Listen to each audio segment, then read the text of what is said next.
Hello friends, welcome to my channel Puja Patel. આ વિડીયોમાં આપણે પ્રેક્ટિકલ નંબર 19 પરફોર્મ કરશું HTMLની અંદર, જે હું અહીંયા એક્સપ્લેન કરીશ કે ફાઇલ અપલોડ આપણે કેવી રીતે કરીએ છીએ વેબસાઇટ્સ ઉપર.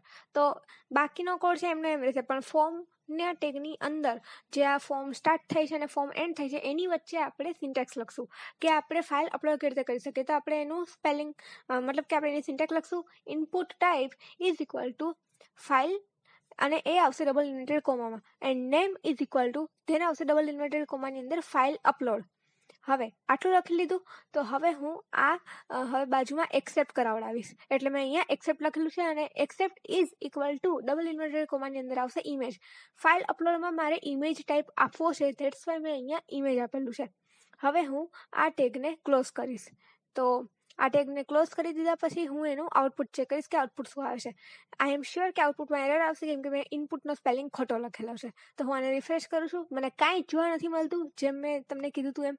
હવે હું અહીંયા ચેક કરીશ કે એરર ક્યાં હતી. તો ઇનપુટ ટાઈપમાં ઇનપુટનો સ્પેલિંગ મેં ખોટો લખેલો છે, તો એને હું ચેક કરીને રિપ્લેસ કરીને વળી પાછો હું એને હવે આ આઉટપુટમાં રિફ્રેશ કરું છું. તો હું અહીંયા ફાઇલ સિલેક્ટ કરી શકું છું, જેમ મેં ઇમેજ ફાઇલ આપેલું હતું તે.